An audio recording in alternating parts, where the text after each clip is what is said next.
Over 20 million records sold worldwide. Number 1 on the Billboard Hot 100 in 1972, with a song that knocked Neil Young's Heart of Gold off the top spot. Number 1 again in 1975 with Sister Golden Hair, Grammy Award for Best New Artist in 1973. 7 albums produced by George Martin, the legendary Beatles producer, who rescued them from commercial disaster. They defined the sound of 1970s soft rock with gentle harmonies and acoustic guitars that made chaotic times feel peaceful. America wasn't just successful, they were unstoppable. Then it all fractured. Their founding member Dan Peek stood backstage after releasing Harbor in February 1977. Unable to continue, destroyed by alcohol and drugs, walking away from arena tours and platinum albums to become a born-again Christian. The self-produced hat-trick album in 1973 peaked at number 28, just 28, and failed to go gold, nearly ending their career before George Martin saved them. Members went decades barely speaking. The bitterness so deep that Peek later said working with Jerry Beckley became oil and water with name-calling and stuff like that. Dan Peek died alone in Missouri in July 2011 at age 60 from unexplained causes. Critics called their post-1977 work commercially calculated. Fans called it heartbreaking. The band, whose A Horse with No Name sounded so much like Neil Young that people thought it was Neil Young, a comparison that both helped and haunted them for 50 years. The band, whose self-produced third album flopped so badly that Warner Brothers was ready to drop them. The band that George Martin, fresh from producing the Beatles, agreed to save, turning them into one of the biggest acts of the mid-1970s. By 1977, Dan Peek couldn't walk the walk anymore. The drugs, the alcohol, the groupies, the travel-it, all became too much. He renounced his past, signed with Pat Boone's Christian label, and watched from the Cayman Islands as Jerry Beckley and Dewey Bunnell continued touring without him. His Malibu house burned down in a wildfire. His gold records melted. His wife jumped in the ocean to escape the flames. Decades later, he admitted in his final interview, "There is no love lost there. With Beckley, it's a shame because, ostensibly, as Christians, we're supposed to love each other." They went from #1 hits to bitterness, from brotherhood to silence, from teenage dreamers in London to old men who couldn't stand each other. This is the story of how success became a prison. How the thing that made them famous, their gentle, peaceful harmonies, hid the chaos beneath. But to understand the collapse, we have to go back to 1970, to London, England, where none of this seemed remotely possible. London, England, 1970. Rock and roll wasn't what these kids were raised on. They were military brats, sons of U.S. Air Force officers stationed overseas, living between worlds, to American for the British kids, to British for American culture. This was a transient existence, where friendships were temporary and identity was fluid. That's where America were born. Dewey Bunnell, Jerry Beckley, and Dan Peek all attended London Central High School in Bushey, Hertfordshire. They weren't from London, they weren't from California. They were from everywhere and nowhere. Rootless teenagers with acoustic guitars and three-part harmonies. Dewey Bunnell, the laid-back Texan, spiritual and gentle. The kind of songwriter who found beauty in desserts he'd never seen. Jerry Beckley, the most musically trained, ambitious and disciplined. The kind of guitarist who could hear George Harrison in his head and make it real.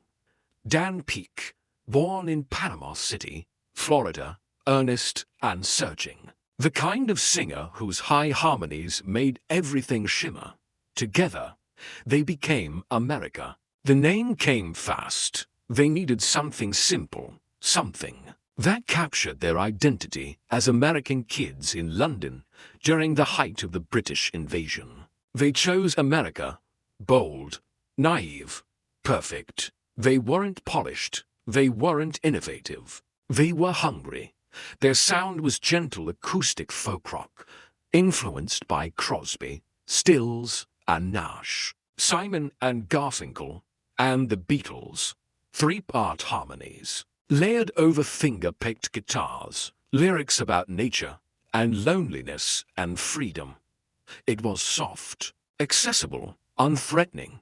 In 1970, they recorded demo tapes in London. One song stood out, A Horse with No Name, written by Dewey Bunnell about a journey through the desert, a place he'd never actually been, but imagined from his father's stories. About the American Southwest, the song had a hypnotic quality, repetitive, simple, mysterious. British radio played it heavily.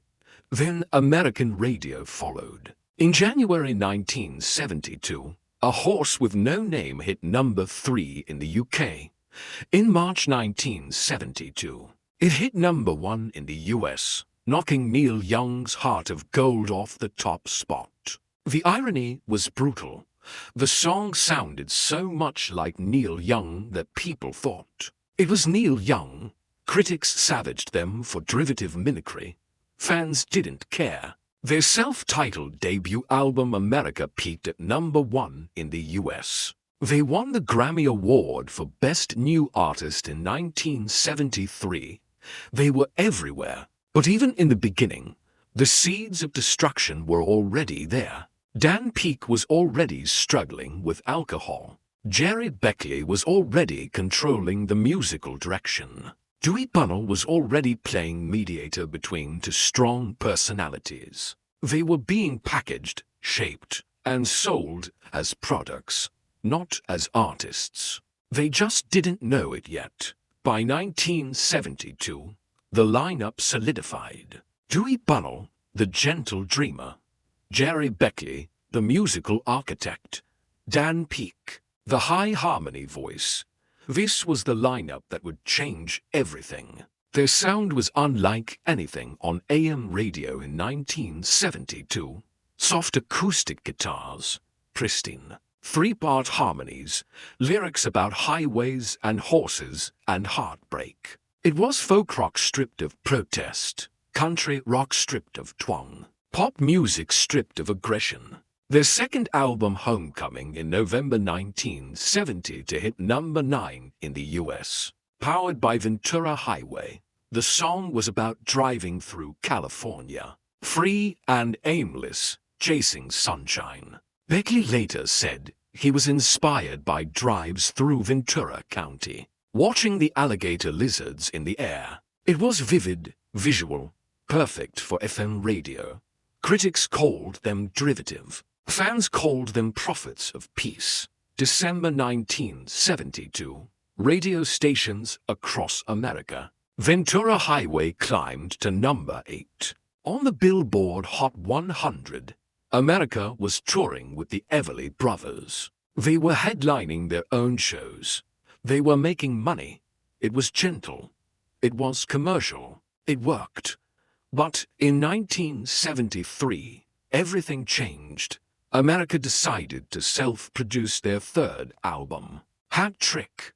They'd produced Homecoming themselves, and it worked. They felt confident. They wanted creative control. The sessions at Record Plant Studios in Los Angeles dragged on for months.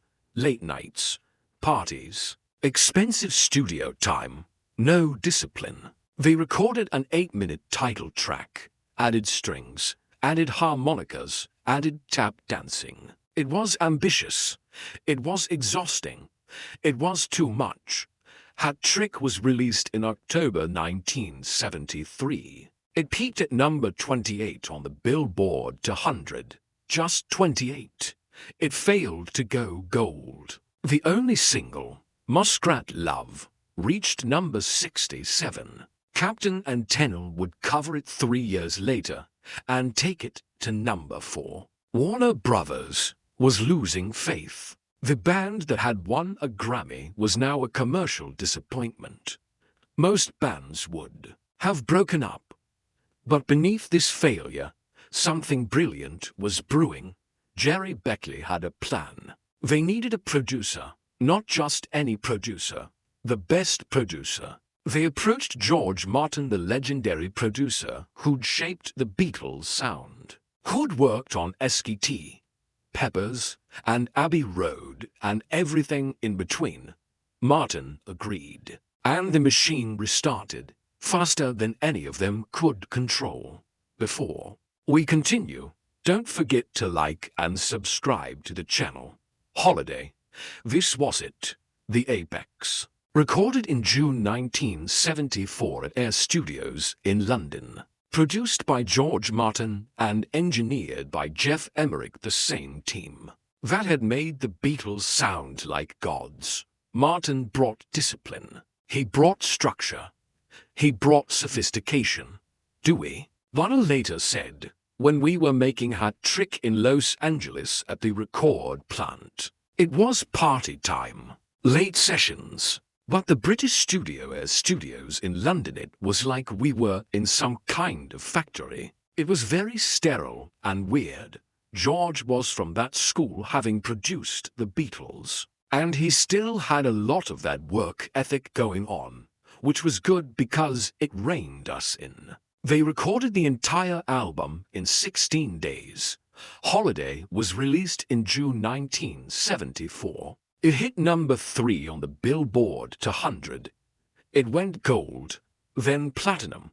The singles became massive hits. Tin Man reached number 4 on the Billboard Hot 100 and number 1 on the Adult Contemporary chart. Written by Bunnell about the Wizard of Oz, it featured Martin's lush orchestral arrangements wrapped around gentle acoustic guitars. Lonely People reached number 5 on the Billboard Hot 100 and number 1 on the Adult Contemporary chart. Written by Dan Peek and his wife Catherine, it was about reaching out to isolated souls. It became Peek's biggest contribution to America's catalog. No American soft rock band had rebounded like this. America matched the Eagles' commercial dominance. They matched Crosby, Stills, and Nash's harmony perfection. They matched Bread's pop sensibility. They were untouchable. Martin worked with them again on Hearts in 1975. The album hit number 4 on the Billboard 200. Sister Golden Hair became their second number 1 single in May 1975. Written by Beckley, inspired by Jackson Browne's confessional lyrics and George Harrison's My Sweet Lord guitar riff, it was honest and catchy and perfect. Daisy Jane followed, reaching number 20. Warner Brothers released History, America's Greatest Hits, in December 1975. It went quadruple platinum, 4 million copies sold. They were everywhere: arena tours, festival headliners, FM and AM radio dominance. But what fans didn't see was the fracture growing beneath the success. Dan Peek was drowning in alcohol and drugs. The touring was relentless. The pressure to follow up Sister Golden Hair was crushing. Peek later wrote in his autobiography, "An American Band. Years of life on the road with America had taken a toll on him." Jerry Beckley was controlling the creative direction. Peek resented it. Bunnell played peacemaker, trying to hold two opposite visions together with diplomatic smiles. And that's where the trouble began.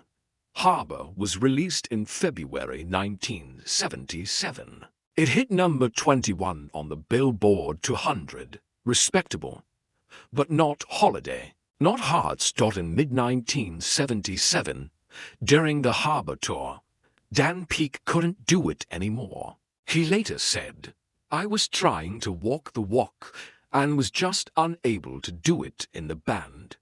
In 1977, Dan Peek, the high harmony vocalist whose Lonely People had been a number 5 hit, left America.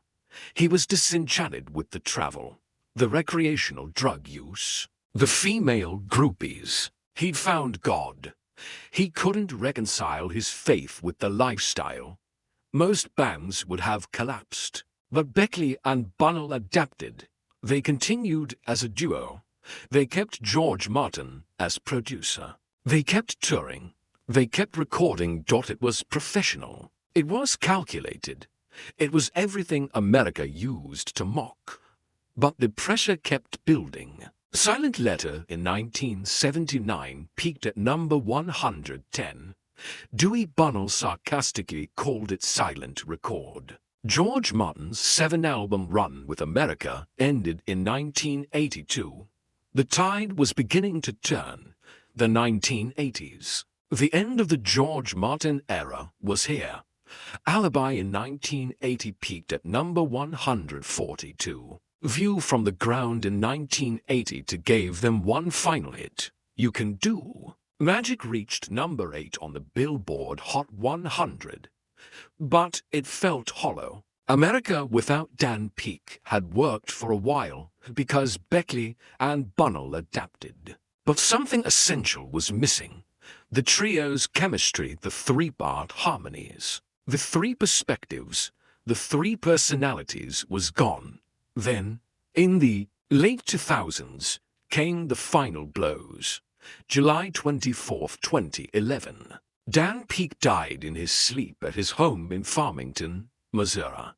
He was 60 years old. The cause of death was listed as unexplained pending autopsy. His wife Catherine found him. His website posted a simple message. Dan went to heaven on July 24, 2011. Dewey Bunnell wrote on America's website, I am so sorry to learn of Dan's passing. Dan, along with Jerry and myself, formed the band America. As teenagers after being great friends in high school during the late 60s, it was a joyous time for the 3 of us, full of excitement and laughter. We created lasting music together and experienced a life that we could never have imagined.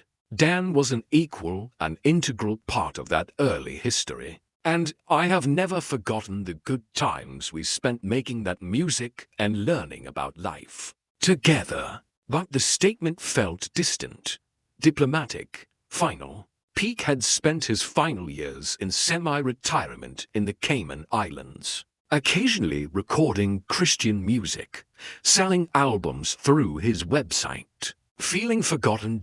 In his final interview before his death, Peek admitted, toward the end, it got pretty nasty. With name-calling and stuff like that between him and Beckley, there is no love lost there, which is a shame, because, ostensibly as Christians, we're supposed to love each other. But it was. You're always gonna run into people you can't get along with for whatever reason. The man who wrote Lonely People died lonely. The lowest moment came when Peek's Malibu house burned down in a wild fire. His gold records melted. His wife jumped in the ocean to escape. His past literally turned to ash. He later said, that was really a test of faith at that point. The band that had sold 20 million records, that had won a Grammy, that had been produced by George Martin, couldn't keep their founding member alive long enough to reconcile. Where they went next tells you everything about what America had become. Dan Peek left America in 1977 and signed with Pat Boone's Lamb and Lion Records. His debut Christian album, All Things Are Possible, was released in 1979. The title track hit number 1 on the contemporary Christian music chart and crossed over to the Billboard Adult Contemporary Top 10, one of the earliest CCM crossover hits. He released Door of the Word in 1984, which hit number 2 on the Christian charts. He recorded Electrovos in 1986, Crossover in 1987. He spent the 1990s in semi-retirement in the Cayman Islands, occasionally recording music, collaborating with Ken Marvin and Brian Gentry as the group Peace. He stayed true to the Christian music America had abandoned, but he remained bitter. Bitter that Beckley got the glory. Bitter that he'd been forgotten. Bitter that America became a nostalgia act touring the same setlist. For 40 years. In his 2004 autobiography, An American Band, Peake wrote about how difficult it was to revisit those years because of the bad memories. Dan Peake died on July 24, 2011, at age 60. The man who'd written Lonely People and Don't Cross the River was gone. He died without receiving the reconciliation many believed he deserved. Jerry Beckley and Dewey Bunnell continued as America. They toured constantly. They played county fairs, casinos, amphitheaters. They kept the music alive. But it wasn't America anymore.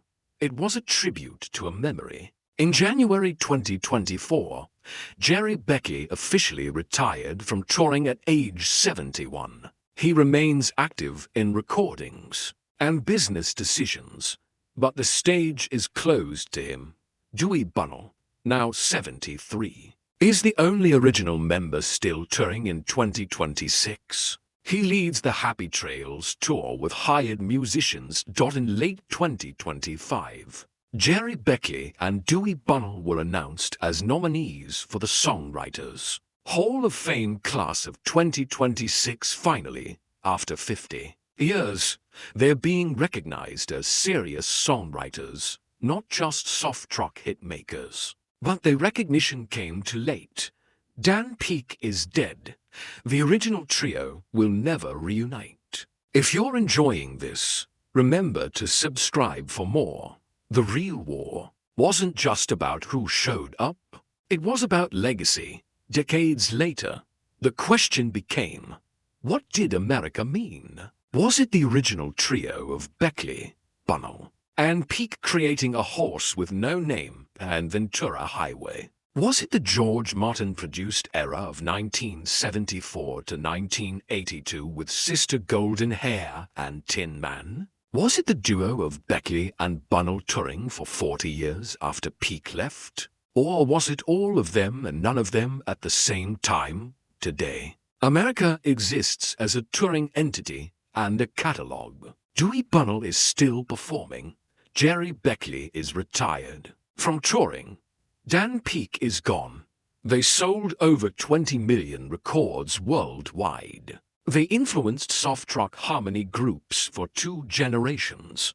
They created some of the most gentle, peaceful music of the 1970s. But success created wounds that never healed. America proved that you can sell 20 million records, win a Grammy Award, be produced by George Martin, and still lose everything that mattered. They became the sound of peaceful 1970s America. By hiding the chaos beneath, the gentle harmonies hid the addiction. The soft guitars hid the bitterness. Success destroyed the brotherhood.